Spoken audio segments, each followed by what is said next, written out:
I want to welcome you to this week's episode, and specifically because we're going to talk about a topic that has been on the minds and the soul of a lot of people: food, eating disorders, judgment, and how this all relates to trauma.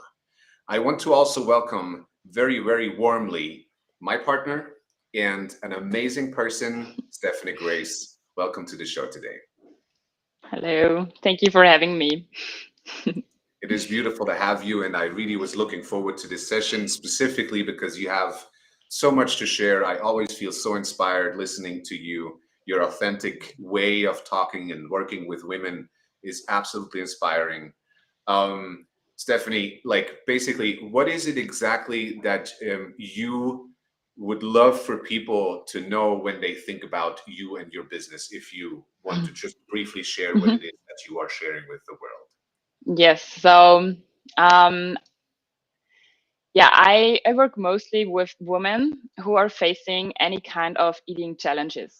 And that might be a severe eating disorder, that might be emotional eating, or any other challenges where you say, hey, I don't get my routine fit. And um, yeah, I work with them in I would say, holistic approach where I put body, mind, and nutrition in one pot. So we're not only working on how to change the food, the nutrition, but also how to change our lives, how we do change our routines about exercising, movement, and how do we do this with joy to really get to a point where we can be as we are and accepting ourselves and loving ourselves as we are. Wow. I just remember a post that you have been sharing on Instagram and Facebook a couple of days ago where I really felt so touched by because it was reminding me of a situation or say like a time in my life where I have been judging myself a lot Mhm. around how I look, my belly, and the way that I was referring to food being as functional as necessary.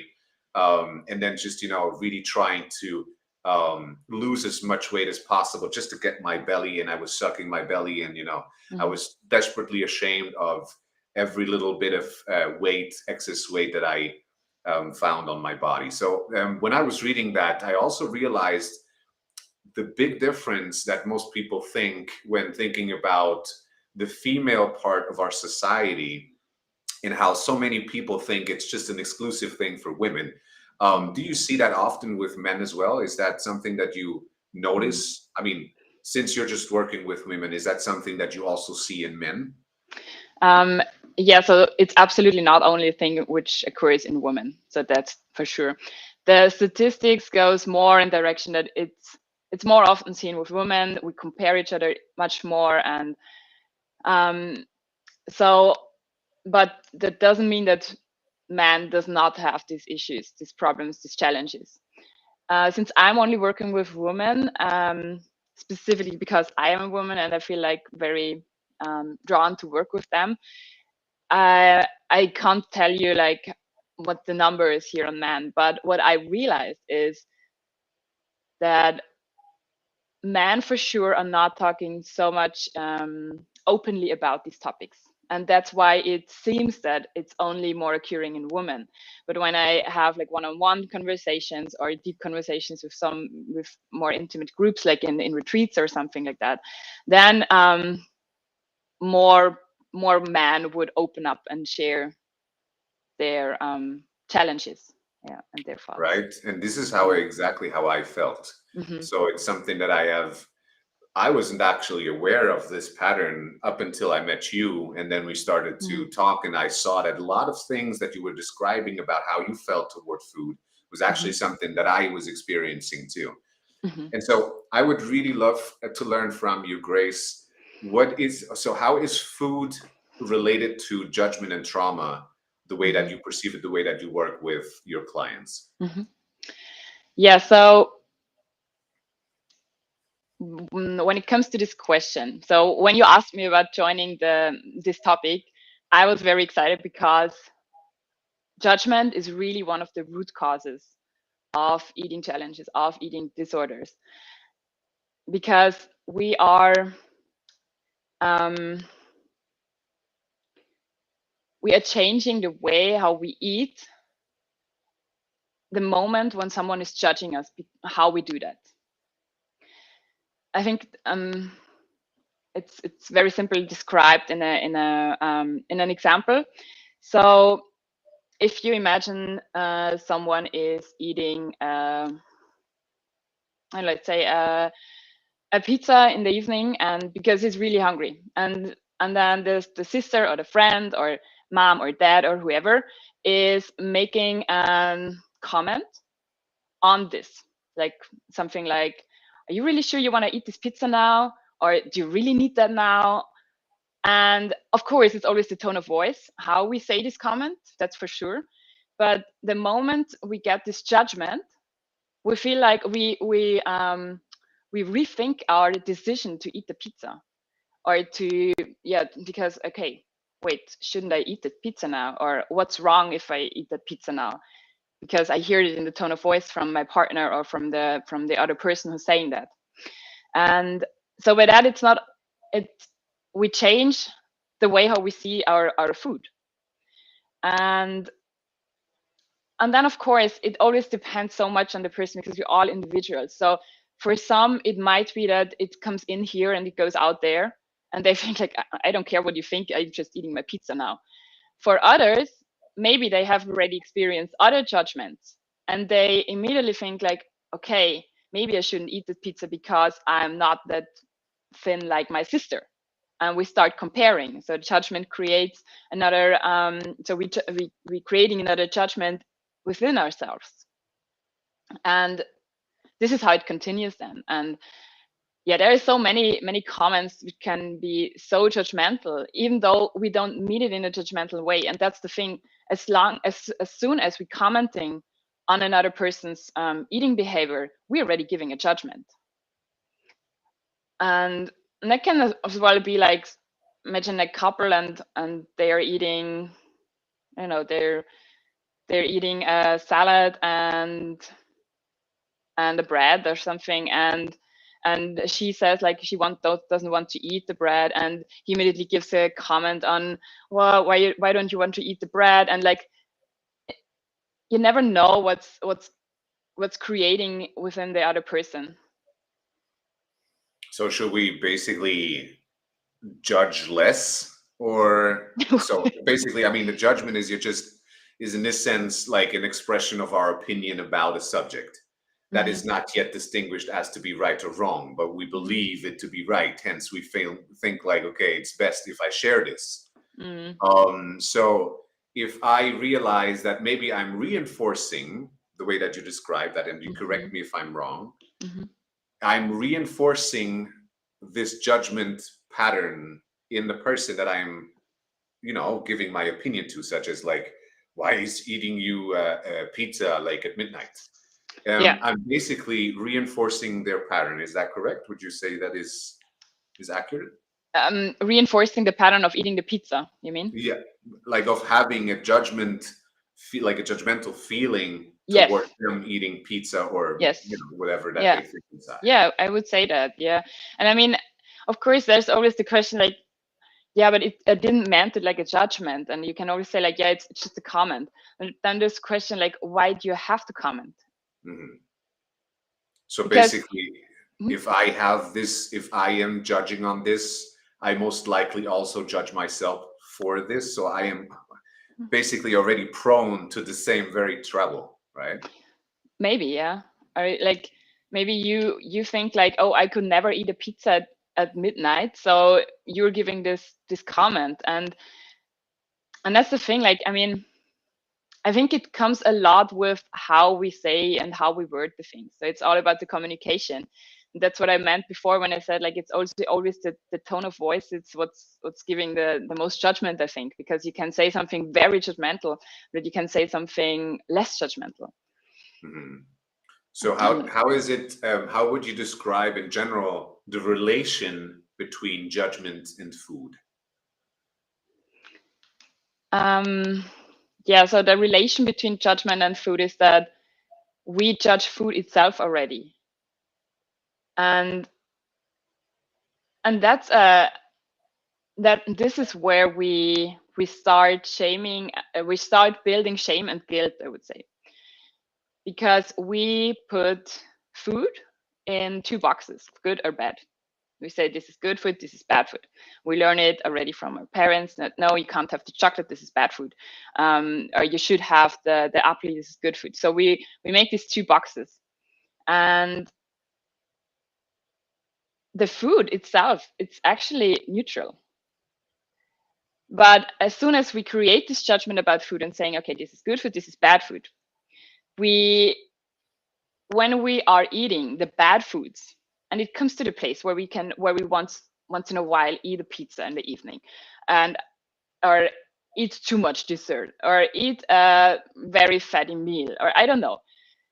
The moment we eat that, we feel already guilty, or we feel maybe ashamed if someone sees us when we eat this huge portion of ice cream, because oh my God, this is actually bad food. And this, so the root is because we put them into the two boxes. So would you agree or say, I would love to learn if you even think that there is good or bad food as such? Does it exist? Yeah. Is there like category like this? So of course we can write a whole book about these topics. And I don't say, and this is something, it's very funny because I was studying nutrition, and after my studies I was very sure there are good foods and there are bad foods, and I was living after that. Like I was exactly doing that. Like I was shaming myself. I was not happy with myself when I caught myself eating too much chocolate or some things which are bad, and I was praising myself when I eat my salad with tofu and I don't know what, quinoa. So it was always this judgment in my mind. But throughout the last years, I really learned that there is so much shame and guilt coming exactly from this, that we are not seeing food as neutral. And I'm not saying that there is like that every food has the same quality, because that's for sure not. So there are for sure foods that work better for our system, and there are foods that doesn't work better for our system. Mm-hmm. And that's the question we have to ask ourselves. Is it working for me? Is it nourishing me? Mm-hmm. And not, is it good or bad? Where would you think is this idea coming from, that there is a good and bad food? Well, we're putting everything in boxes. We are judging a lot of things, like our feelings, our living situations, our relationships, our jobs. So we're always saying this is good or this is bad. We never ask really behind the surface. Can you follow my thoughts there? Absolutely, absolutely. I also think, this topic is something that I have been thinking about a lot. We also had this conversation in the past, right? Where we realize that the idea of good and bad is as outdated as, the Reformation of the Christian church. It's literally outdated as that. It's kind of, it doesn't fit a society where we have so many sophisticated understandings, scientific studies, an incredible amount of wisdom available, knowledge available, and then we still do judge in something as broad as good and bad. So Exactly, yeah. this brings me kind of to the next question that I would love to ask you. Where does that judgment come from in the first place? Yeah, so in the first place, because so you mean the judgment, or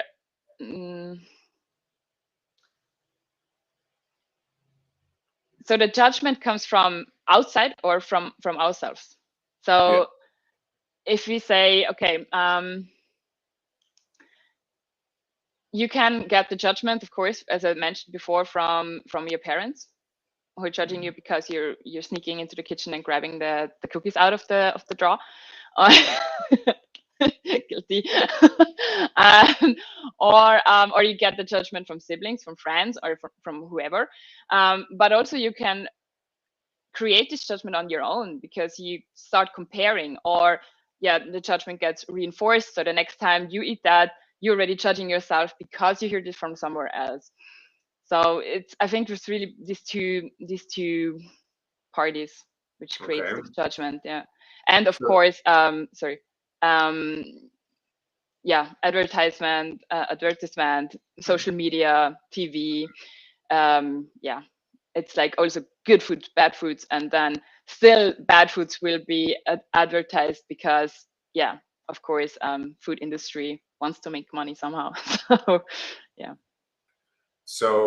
that sounds like that judgment, the idea of putting into boxes the things that we nourish ourselves with, is Mhm. basically something that we learn. It's not something that we're born, right? Would you Yeah, say, or would you say sure. like we're naturally born with the idea, okay, pizza's bad for us, and we should all eat sauerkraut and I don't know, spätzle.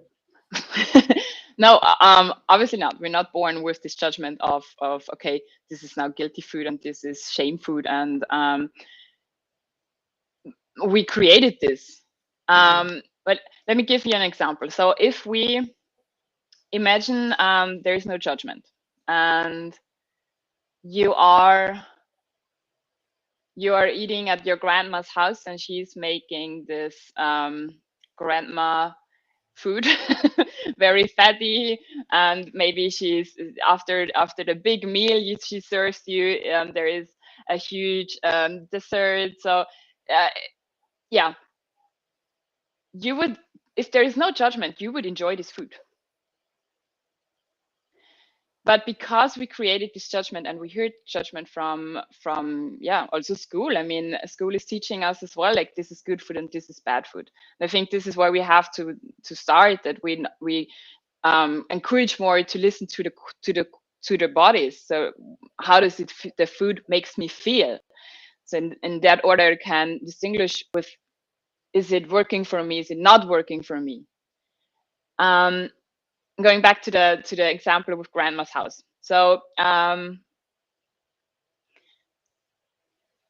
this food can really nourish you because it's made with care, with love, and you enjoy this food with good company, with talks with your grandma.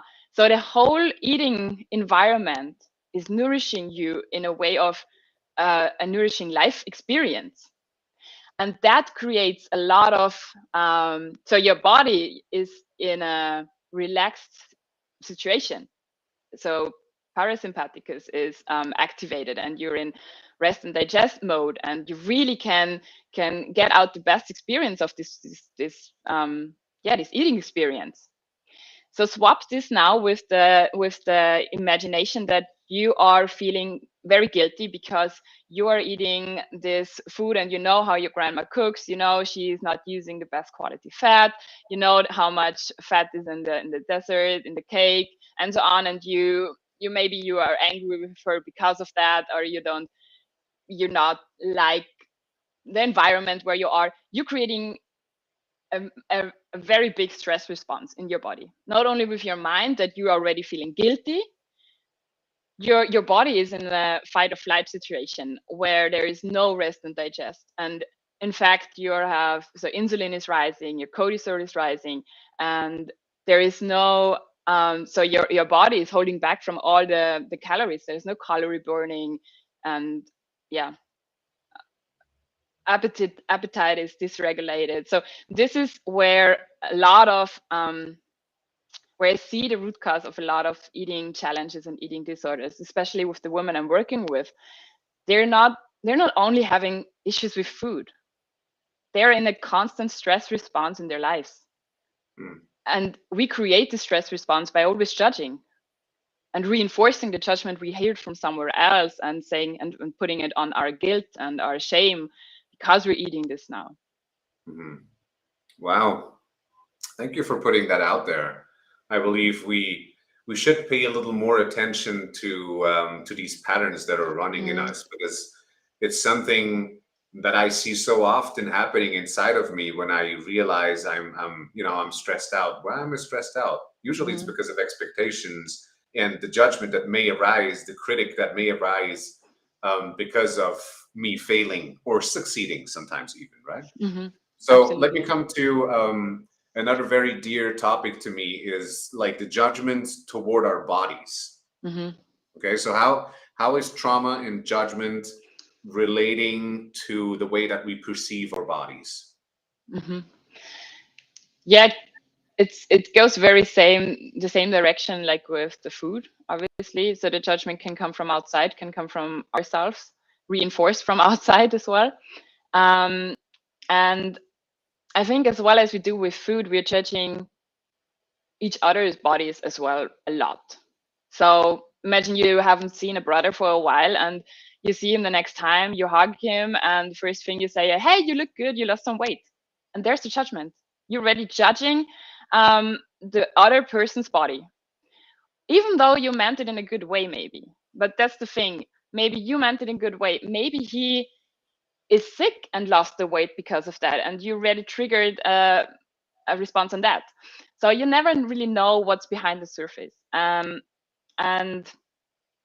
that's why I feel like the whole body negativity and body positivity things, which are growing a lot these times, they are here because of this judgment again.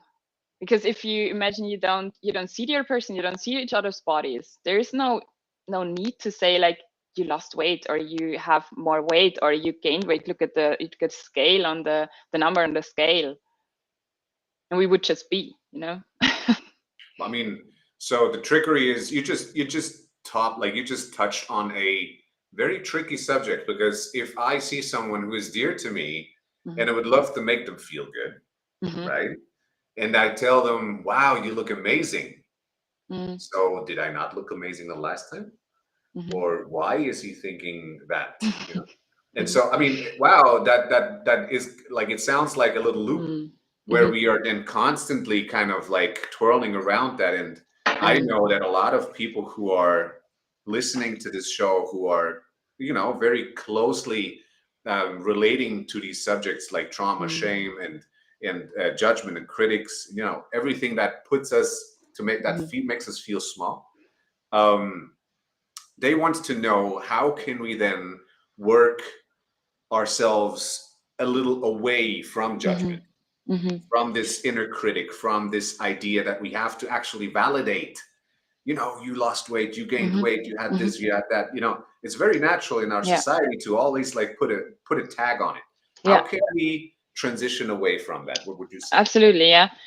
Before I answer this question, I really want to go back to because and add something here. So the reason why I made especially this example is because I experienced it myself. That I had this eating disorder. I was struggling with this eating disorder, and I really starved myself to a number on the scale which was my ideal number, and even then I was not happy, because I always said like, yeah, maybe when I'm this much on the scale I would be happy. I still didn't want was happy. I haven't been happy, but so in this time I got a lot of compliments from outside, and I was not happy, and I was in a complete stress response, fight or flight the whole time. I did not know what to eat. I did not know what to do, because I was just like, okay, I need to hold this now. I get so many compliments. So it already was feeding my eating disorder. This is why I make this example. And by that, I don't really say that we never should do any compliments, or because you said like, yeah, maybe you really think like, hey, he's looking good, and maybe he's really happy about that because he was working on losing weight. I think what I want to say is that we maybe not making it the first thing to say when you see each other, because if you get first more of an understanding, how is this person really feeling, where is she or he in life, then you can more feel out, okay, is this something which he wanted to achieve, or is this something, um yeah, maybe he immediately would say like, hey, I'm doing very bad, and or doing, I'm not feeling good, or I don't know. Do you know what I mean? Absolutely. I Yes. mean, Yeah. So the trouble is that we have learned and practiced for I don't know how many years to judge and tag things to be Mm-hmm. good, to be bad, to be likable, pleasurable, not so much. And so what I would love to share with whoever is watching at this point, if we realize that this continuous judgment, the continuous reinforcement of labeling things as good or bad or pleasurable, not pleasurable, good, what can we do to relax that pattern? What can we do on Mm-hmm. a daily basis to move away step by step from continuously having to validate things as to be wanted or unwanted? Mm-hmm. Mm-hmm. Well, first thing which comes to my mind here is to really get more into the present moment, into how we Mm, feel and describe the feeling, and not saying it's good or bad. Because this is something we always do, like, even though we ask ourselves, like, yeah, I'm doing that, I'm trying to get present, and I'm asking myself, how do I feel now? And then it's like, I feel bad, or I feel good. And I also noticed that with a lot of clients, when I ask them in the sessions, like, or we're starting the sessions, of course, by asking, how do you feel, how was the week, and so on. And the first answer is just like, it's good or it's bad, but it's not describes the feeling. mhm. And it's funny, because this is something I do in the kids yoga classes as well, and of course kids already doing this as well, because we learn it from somewhere that we say, like, yeah, it's good or it's bad. And then really to ask, okay, but what's the feeling behind? Mhm, Why would you say it's like that? and mhm. and then there is another, then it's not like judgment of black and white anymore. Absolutely, yeah. That sounds like something that comes very close to the quality of observation that we can Hmm. integrate in our day. Hmm. So, what is actually happening right now, right? What Hmm. do I feel? Do I feel warm, cold? Do I feel excited? So, in Hmm. general, just the sense of feeling, the sense of Hmm. accuracy of my observation toward Hmm. what I experience. Yes. Hmm. So, Exactly, yeah. when talking about that, I would love to ask you one last question, Hmm. Grace. Our body image, the Hmm. way that we have learned to judge and see ourselves, when do we create that body image? What do you think? Just for everybody watching, listening now or later, to understand Mm. this body image and the way that we perceive ourselves is the root Mm. that is connected to the way that we eat and how we judge food in general. Hmm. When do we create that body image in the first place? Hmm. I'd say, like, from my own experience, I know that I did not have this body image when I was a little child, and everything was fine. I created that, like, maybe it's like between 7, 10, and this is what I realized as well in working with kids and in asking clients, that this is like the time where there is a shift. Mhm. There's a shift in how we perceive ourselves, and then we start also comparing. We hear judgment, or we hear comments, let's say, on our bodies. We start watching more TV, we see more advertisement, we see probably more how's it, advertisement on trams, tram station, bus stations, and so on. And we see the pictures of models and from, I don't know. And so the thing is, because the body image and how we think we should be is very much connected with what our society think is ideal in this time. Because when you look at the past years, the body image was changing so much, like, yeah, from all different sizes of bodies. Mhm. And I mean, there was a big shift, like, maybe from the 90s to now, where the models were like super thin, and then they got more into fitness models, and now they're more into um, much more feminine and softer again, and not like really ripped. So you can see this changing a lot. And I think this is really when we start to create this body image, when yeah we get aware of what's around us, and how who is being judged as good, or who is being judged as bad.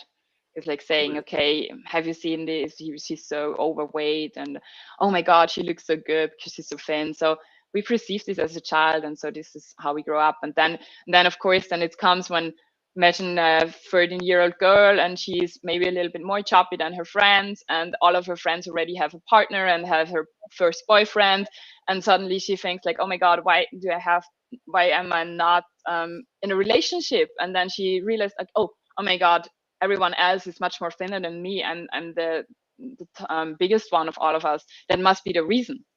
Mm-hmm. Or you in job situation, you feel like you don't get any respect from your colleagues, and then suddenly you realize like, oh my God, all my colleagues are so much thinner than me, and you think like, I have to lose these 5 pounds or kilos, so otherwise I'm not being respected.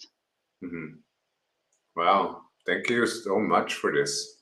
I mean, it has been very apparent to me how much we are growing into models that we are perceiving through our childhood.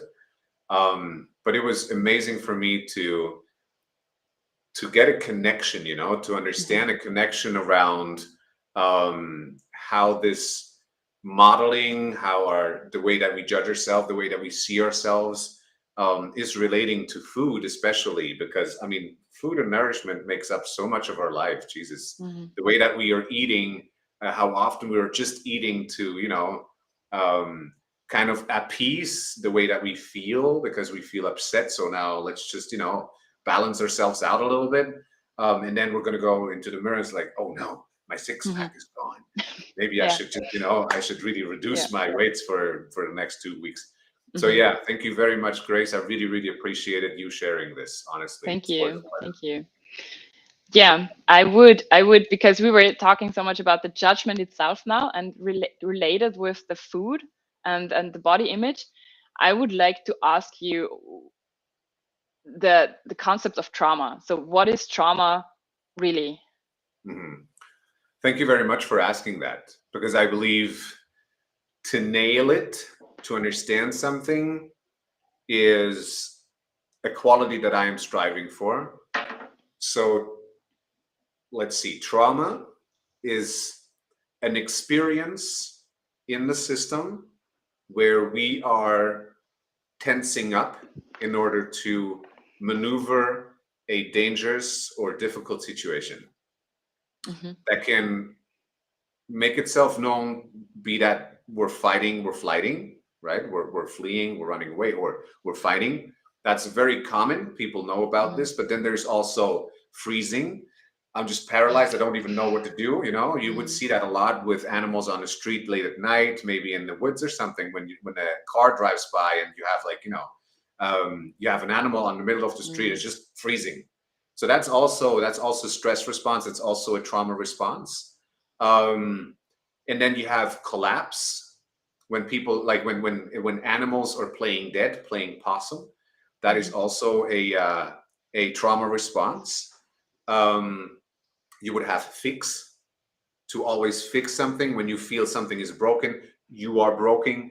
You're continuously trying to fix. I know I'm really guilty of that one, if you want to use the word guilt here, because I see for myself and a lot of people, coaches, trainers, teachers, the initial motivation is not because they have so much knowledge that they love to share with other people and just here, take it, but actually I'm going to come to you and I want to really fix you. So this is something that that we have to be aware when it comes to trauma. When these reactions are happening to a momentary experience that is shocking, and we are not releasing, not relaxing that response afterwards, because out of some reason, and that is actually very exclusive to humankind, to the human animal, we are staying in, to some degree, in that tension. Yes, such as I'm as a little child, I do something. My mom or my dad tells me, "Go bring out the trash." I bring out the trash, but instead of the trash, I brought out the compost. And I brought it out to the wrong place. And that the next day there was misery, because animals, whatever. So, and my dad or my mom, scorns me, say like, "Why did you do that? This is bad of you." And I was like, I'm attacked. So judgment in this sense becomes the traumatic experience where I realize that I'm under attack. So I did something wrong. And because of that, I tense up in okay, so how do I solve this problem? Right? How do I solve this understanding that I just moved wrong, that I did something wrong? Mm-hmm.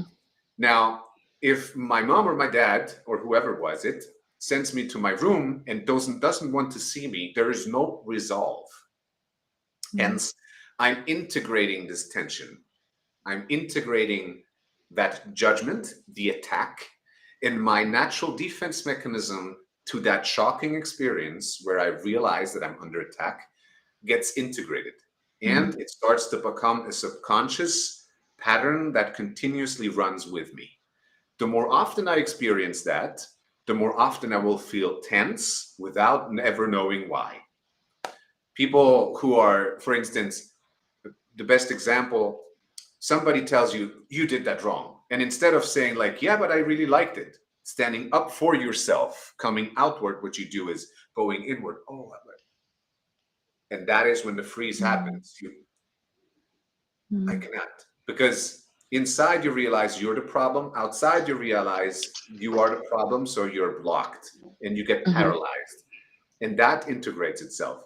So trauma is not only a momentary experience like a car crash, but also a reenaction, like a reenacted experience where we are continuously reenacting the experience where we are put into these mechanisms, in these defense mechanisms, such as fixing, fighting, flighting, and so forth. I hope that makes sense. That does make sense. Yeah, and it's really, thank you for sharing that. And especially that you were like explaining these different parts, because I think so many people always think on either fight or flight or freeze. Maybe we just know freeze. It was for me, freeze, I think, was the most common one I used to have in my childhood, because I was like not the fighting child and I was not the running away child. It was more like, okay. But that it's actually fixing, that this is a trauma response as well. That's so interesting, because as you said, like most common ones are the other three, and we always think like that's actually good that he's a fixer, him making sense. But it's actually a trauma response as well. Yeah. Absolutely. I would like to ask you as well if you want to share, like, what is nourishing us in our society, in our today's attention culture? So the way that we experience nourishment, let's make the gap and jump from trauma to nourishment. When we are relating to intake of information, then I would consider every information that we take in as a form of nourishment. It can be malnourishment, negative, in that sense, destructive, or it can be constructive nourishment, where we afterwards we feel energized. And so when we are relating to nourishment, or the way that we are consuming information, data, material information, whatever, then that can be through all of our senses. So I am nourishing myself, either constructive or destructive, through every sense that I have attuned to what is going on around me. If that is a cell phone, social media, a conversation, food, drink, of course, the way that I perceive my environment, the vibrations, basically the emotions of people around me, and so forth. And if I want to change something in my life, if I feel or realize like the way that my life is unfolding at this point is putting me into increased levels of stress, where I feel unhappy most of the time, unfulfilled, where I don't feel like I'm seen, heard, understood in my experience, the best way to change that is by simply shifting away from destructive nourishment of whatever sort, more toward constructive nourishment. And that can be when it's inspiring, that can be when you feel energized, that can be when you feel like, oh wow, I really like that, I want to go someplace. So the more activated, the more in interaction your system feels after consuming something, the more constructive it is, because obviously your system is trying to integrate it on its own already. But if you feel heavy, you feel like, oh wow, that was good, and you just, you go blank space, or even negative when people are continuously um, emitting negative emotions around you. That is also what you're consuming. So you might want to shift away from that. And to make the connection toward food, literally what you are eating, you become. What you're drinking, you become.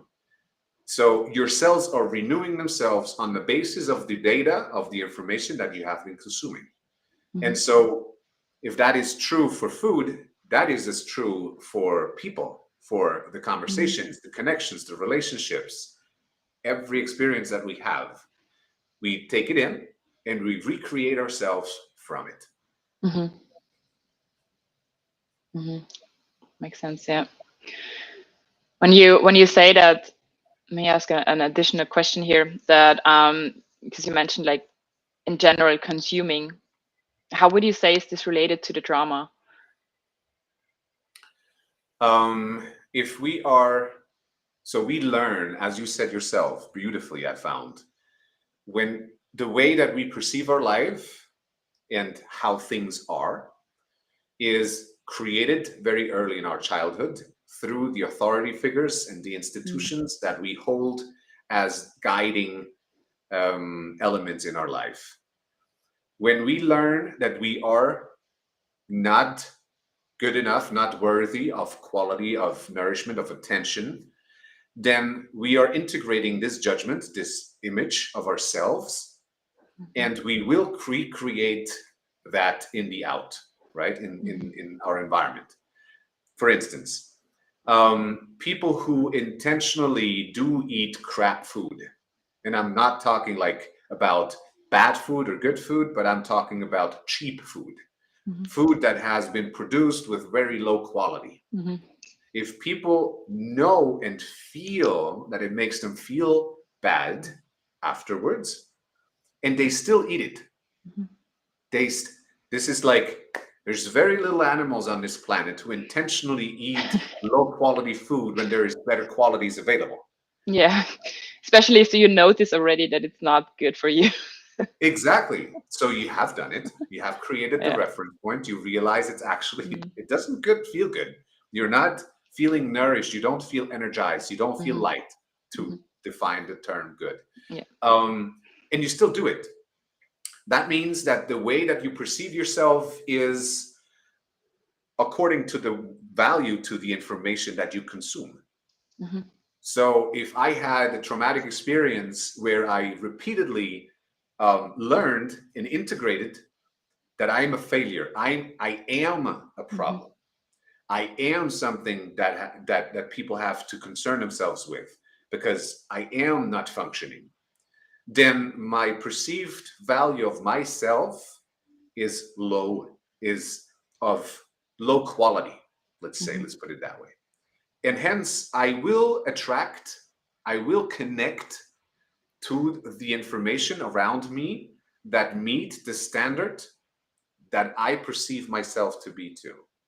And that reflects in food, that reflects in people, that reflects in the way that I treat myself, and so forth and so on, if that answers your question. Absolutely. Yeah. Yeah, it does. Yeah. I think I had another question before when I was listening to your explanation right now. Yeah, you mentioned that you mentioned the low quality food and that we are yeah, one of the species who are intentionally eating again a crap meal if you already feel that it's and really I would say like some might be more aware of that. Okay, this might be the meal which makes me feel like that. Some may be not that aware that, oh, this was actually my meal. But so how would you say is this whole judgment influencing our eating behaviors? I love that question, and the example that popped into my mind is one that I've heard some time ago from one of my mentors, and it goes as follows. They have created experiments with animals, and I'm 100% against animal trials. I just want to put that out there. I believe we should not put any other animals into harm's way for the sake of our benefits. Anyway, what I really want to make clear here is that because of this trial, I have now a reference to share with everyone listening. They have used a monkey, and they created, like, they had a room, and in this room was divided into 4 platforms. They had 4 different colors each. What they did then is put the monkey into the room and let the monkey run around. The monkey was in there and doing whatever it does. And then they electrified one of these platforms. So there was 4 colors. They electrified the yellow color. So the monkey did not know, of course, and stepped onto the color. It realized this is wrong. Blah, I don't want to go there. Hence, it jumped away and tried to get as far away as possible. Of course, there was enough space there. Now, the monkey was running around knowing that this is not the right place. I don't want to go there. This is pain. Imagine this pain as the judgment. You judged, this is bad, this is negative. You don't want to go there ever. Now, they electrified another platform, say the green platform, which the monkey did not know, stepped on it, realized, oof, this is really bad. I don't want to go there. Now he had only 2 options left. They repeated that with the 3rd and lastly with the 4th. So there was all 4 platforms, hence the entire tile, the entire floor was electrified, and the animal could not go there. The electroshocks wasn't that hard, but it was as uncomfortable. You don't want to go there. The problem now arose to that monkey could not go anywhere. And what it did naturally, it started to try and kill itself in order to not experience that pain anymore. And you can't take this example, however horrifying it is, into the account of judgment. If you realize that either way is destructive, I do this, I'm bad. I do this, I'm bad. You start to destruct yourself by self-sabotage. You can see that in the quality of relations that you're having, the quality of food that you're eating, the quality of any kind of input. The more you feel trapped, in between these perceived tiles, the more you will self-sabotage to the degree where you are destructing yourself, because there's no other way, to the point where people are committing suicide because there's no perceived other way. Yeah. Thank you for sharing this. Yeah, kind of horrifying example, but it makes it very clear. Yeah, I would like to ask here additionally, maybe for whoever is listening here, when you talk about self-sabotaging, and you mentioned then really in the last place suicide, what could be other things, like where could you see yourself sabotaging yourself? Self-sabotage starts when you are refraining from engaging. When you realize, so you have a relationship with a boss, you're at work, okay? So it's a working relationship and it works perfectly. You earn a ton of money, people are nice around you, and your boss is nice too. Now, because you have everything, but your perceived value of yourself is not as such, that you're actually worthy of this incredible environment, you start to become lazy, you start to not show up in time, the quality of your work decreases because you take it for granted. Now, the idea of taking for granted only means that you don't value it anymore. If you stop valuing something anymore, then ultimately, you don't take care of it anymore. You don't appreciate it. And the way that we are relating to anything outside of us is the way that we are relating to ourselves always. The way that I relate to money, the way that I relate to the opposite sex, or to my partner, to my sexual partner, romantic partner, to work, family, and so forth and so on. It always shows the way that I am relating to anything outside of me is the way that I relate to myself. Mm. Mhm. Thank you. Yeah, it's a good example. Yeah. Yeah. Um, yeah, I have one more question. So we've been talking, or I've been talking a lot about my opinion, like from myself, from judgment and what I've seen and what I know. I would like to ask you the same like question, like what is judgment in your Judgment. country? I believe judgment, the idea of criticizing, labeling, Mhm. is really the need to make sense. Mhm. When I realize that the way that I perceive life is not like is difficult for me to grasp, to control, I try to start making sense. Hence, Mhm. I box in. This has functioned, this has not functioned. And Mhm. if we are going back, I don't know how many millennia, ultimately this was a trial and error Mhm. process where we had to understand, okay, this bushberry works for me, this bushberry kills me. And so ultimately we had to like, okay, this is bad. Like this was a traumatic experience. Wow, Mhm. don't show me this color again, this form, in it, I have created an association with this sort of berry, Mhm. which I then share with my tribe. Don't go there, don't eat it. So that is when we are starting to box in, when we had a traumatic experience of whatever sort, where we realized, ouch, Mhm. remembering the story of the monkey, green is bad now, yellow is bad now. And so you create judgment in order to somehow make sense of what you perceive, saying like this is hurtful. And the more sophisticated the mind, the more it will create labels around that. Say, it was actually a rough flooring. It was, or slippery. It was kind of wet, damp, warm, cold, and so forth and so on. All basically labels. Mhm. Not that this is bad or good in that sense, but this is how it functions once you are Mhm. identifying something as to be either of value or against value. Say Mhm. like destructive or constructive. Mhm. So I think judgment as such is very important for us to distinguish and realize our environment. However, in today's society, it has become um, a self reenacting process, and we are very much addicted to this process because it Mhm. occupies our mind. Because Mhm. we all fear to go wrong, to step wrong, because we are so afraid of becoming the bad person, becoming Mhm. like proving that we're not good enough, that we're not lovable. We have created a culture of judgment where we continuously box things Mhm. in the hopes that nothing will ever go wrong ever again, Yeah. if that makes sense. Yeah, it makes sense. Yeah, it's it's beautiful how you word this in constructive or deconstructive ways, because I remember we had some conversations with other people as well, where they say like, yeah, but if you say like constructive or deconstructive, it's the same, like good or bad.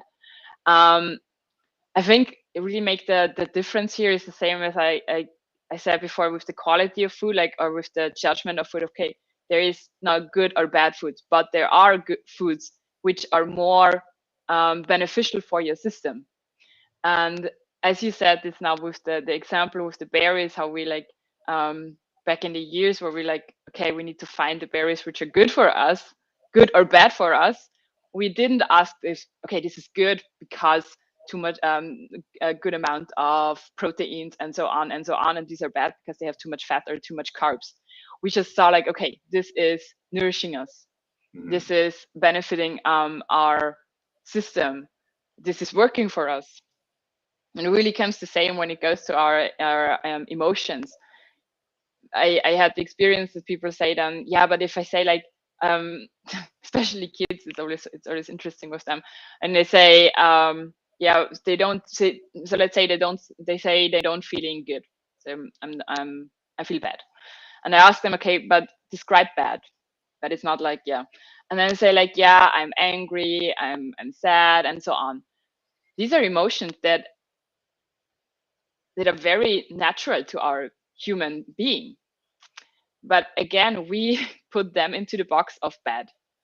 So I think what we need to do is to get everything out and see it as neutral again, and then start putting them in constructive, deconstructive, working, nourishing, like in other, I would not say boxes, but just see them in different ways. Yeah, I mean, sophisticating our judgment, if you will. Yeah. I mean, the trickery is, as we've been discovering, try to make such a foundational pillar of our society go away. Hmm. I Yeah. mean, eh, you know, the question arises: what can we do? What are practical insights for us that we can do on a daily basis Hmm. to really work with judgment and our boxes in that Hmm. sense?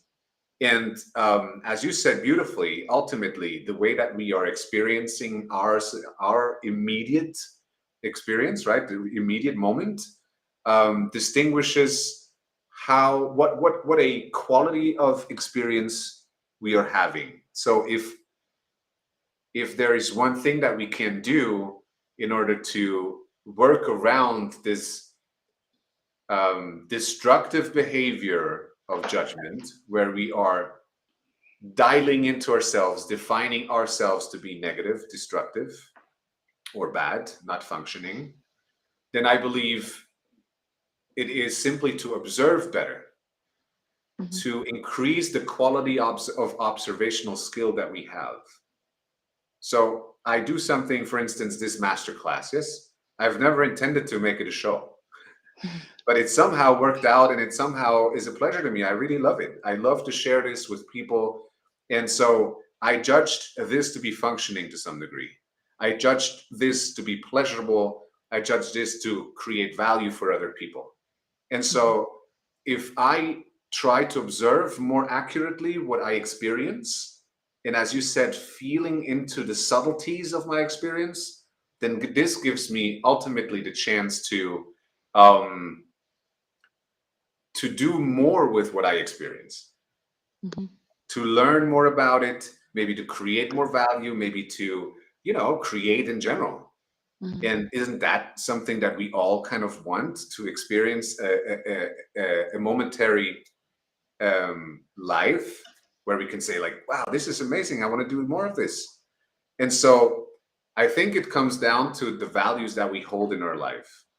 Hmm. What are the values that I work by? What do I love? What is it that I enjoy? What is it that I appreciate? What is it that I want to share more of?